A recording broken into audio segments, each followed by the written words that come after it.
کیا آپ نے کبھی سوچا ہے اللہ کہاں ہے؟ کیا اللہ ہر جگہ موجود ہے یا اللہ عرش پر ہے؟ یہ سوال صدیوں سے لوگوں کے ذہنوں میں گونج رہا ہے۔ جب ہم دعا کے لیے ہاتھ اٹھاتے ہیں تو ہم اوپر آسمان کی طرف کیوں دیکھتے ہیں؟ جب کوئی مشکل وقت آتا ہے تو دل کیوں پکار اٹھتا ہے یا اللہ؟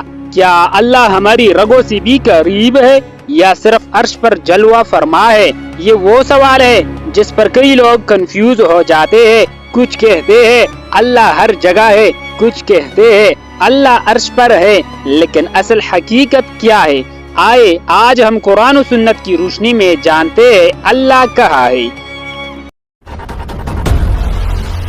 قرآن پاک میں اللہ تعالیٰ نے خود فرمایا ہے الرحمن علی العرش استوى، یعنی رحمان عرش پر بلند ہوا۔ اس سے ہمیں معلوم ہوتا ہے کہ اللہ تعالیٰ اپنی ذات کے اعتبار سے عرش پر ہے، لیکن کیا اس کا مطلب یہ ہے کہ اللہ ہماری دعائیں نہیں سنتا؟ ہرگز نہیں۔ اللہ تعالیٰ فرماتا ہے وَنَحْنُ أَقْرَبُ إِلَيْهِ مِنْ حَبْلِ الْوَرِيدِ، یعنی ہم انسان کی شارگ سے بھی زیادہ قریب ہے۔ یہ ایک راز چھپا ہے۔ اللہ اپنی ذات کے اعتبار سے عرش پر ہے، مگر اپنی علم، قدرت اور رحمت کے ذریعے اپنے مخلوق کے ساتھ ہے۔ اس کی شان یہ ہے کہ وہ ہر جگہ کا علم رکھتا ہے، ہر چیز کو دیکھتا ہے، ہر دل کی دھڑکن سے واقف ہے۔ نبی صلی اللہ علیہ وسلم نے ایک باندی سے پوچھا اللہ کہاں ہے؟ اس نے کہا آسمان کے اوپر، تو نبی صلی اللہ علیہ وسلم نے فرمایا اسے آزاد کر دو، یہ مومنہ ہے۔ یہ حدیث اس بات کی دلیل ہے کہ اللہ آسمانوں کے اوپر عرش پر ہے، لیکن اس کے ساتھ ساتھ قرآن میں بار بار کہا گیا ہے کہ اللہ ہر وقت بندے کے قریب ہے، اس کی دعاؤں کو سنتا ہے، اس کی آہ و بکا کو جانتا ہے۔ اس لیے یہ کہنا درست ہے کہ اللہ اپنی ذات کے ساتھ عرش پر ہے، مگر اپنے علم، طاقت اور رحمت کے ساتھ ہر جگہ موجود ہے۔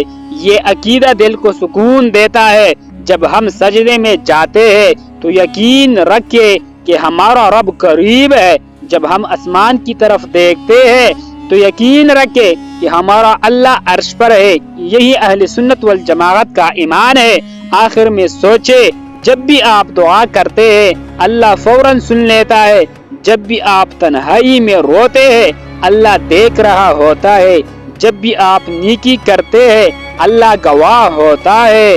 تو کیا یہ سکون بخش حقیقت نہیں کہ ہمارا رب نہ صرف عرش پر ہے بلکہ ہماری زندگی کے ہر لمحے میں ہمارے ساتھ ہے؟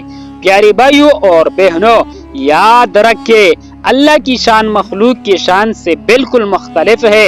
ہم اپنی محدود عقل سے اللہ کی حقیقت کو نہیں سمجھ سکتے، لیکن قرآن و سنت نے ہمیں جو عقیدہ دیا ہے وہی ہمارے لیے ہدایت اور سکون کا ذریعہ ہے۔ اللہ ہمیں اپنا قرب نصیب فرمائے، آمین۔